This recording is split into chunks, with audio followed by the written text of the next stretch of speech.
اللہ جب کسی سے ناراض ہوتا ہے رزق نہیں چھینتا، آب و دانہ بند نہیں کرتا، سورج کو حکم نہیں کرتا کہ اس کے آنگن میں روشنی نہیں پھیلانی، چاند کو نہیں روکتا کہ تیری کرنیں اس کے ویڑے میں نہیں پڑنی چاہیے، بلکہ اللہ جب کسی سے ناراض ہوتا ہے سجدوں کی توفیق چھین لیتا ہے۔ سجدوں کی توفیق چھن گئی تو پھر سمجھو اللہ ناراض ہے، اللہ راضی نہیں ہے۔ اور اگر سجدوں کی توفیق نصیب ہو جائے، کسی نے واصف علی واصف مرحوم سے پوچھا تھا کہ کیسے ہمیں پتا چلے گا کہ ہماری نماز قبول ہو گئی ہے، تو انہوں نے کہا تھا ایک نماز کے بعد دوسری عطا ہو جائے تو سمجھ لو پہلی قبول ہو گئی ہے۔ تو نمازوں کا نصیب ہونا یہ اللہ کی رضا اور اللہ کی خوشنودی کی دلیل ہے، اور سجدوں کی توفیق کا چھن جانا یہ اللہ کی ناراضگی کی دلیل ہے۔ میں اور آپ دیکھیں کہ ہم کہاں کھڑے۔ دیکھیے دولت تو کفار کو بھی ملتی ہے، اللہ دولت اسے بھی دیتا ہے جس سے راضی ہے، اسے بھی دیتا ہے جس سے نہیں راضی، لیکن سجدوں کی توفیق اسے ہی دیتا ہے جس پہ وہ راضی ہے۔ تو 5 گانا نماز شعار زندگی بنا لیجئے، نماز قضا نہ ہونے پائے۔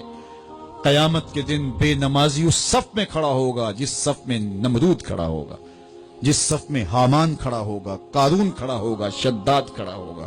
مجھے بتائیے ہم میں سے کوئی یہ گوارہ کرتا ہے ہم اس صف میں کھڑے کر دیے جائیں جہاں دشمنان خدا کھڑے ہوں؟ آج کوئی نماز پڑھے یا نہ پڑھے، حشر کے دن حکم ہوگا کہ اللہ کے حضور سجدہ کرو۔ ہر کوئی سجدہ کرنا چاہے گا، جو نہیں پڑھتا وہ بھی کرنا چاہے گا، لیکن بے نمازی کی کمر اکڑ جائے گی، وہ آرزو رکھنے کے باوجود سجدہ نہیں کر پائے گا۔ قرآن بتاتا ہے کچھ لوگ جہنم کو دھکیلے جا رہے ہوں گے، انہیں کچھ لوگ پوچھیں گے ما سلککم فی سقر، تم جہنم کو کیوں جا رہے ہو، کیا ہوا تمہیں؟ تو وہ جواب میں کیا کہیں گے؟ لم نک من المصلین، ہم نماز نہیں پڑھا کرتے تھے۔ سب سے پہلا حساب قیامت کے دن جو بندے سے لیا جائے گا وہ نماز کا لیا جائے گا۔ پہلا سوال بندے سے یہ ہوگا۔ یا چڑیاں بھی رب کی تسبیح بولیں اور اشرف المخلوقات سویا رہے؟ جب صبح کا وقت ہوتا ہے حشرات الارض بھی بلوں سے نکل کے رب کی تقدیس کے ترانے پڑھ رہے ہوتے ہیں، درختوں کی شاخوں پہ چڑیاں پرندے وہ بھی اللہ کی تقدیس کے ترانے پڑھ رہے ہوتے ہیں، حشرات الارض بھی اس کی تقدیس کے گیت گا رہے ہوتے ہیں، اور اشرف المخلوقات خراٹے لے رہا ہو، اس سے بڑی بد نصیبی کیا ہو سکتی ہے؟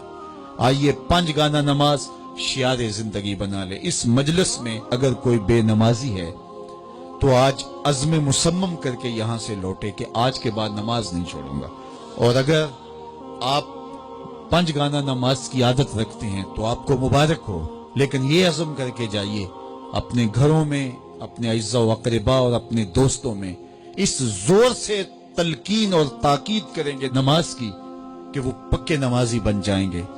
بندہ بندگی سے سجتا ہے، زندگی آمد برائے بندگی، زندگی بے بندگی شرمندگی۔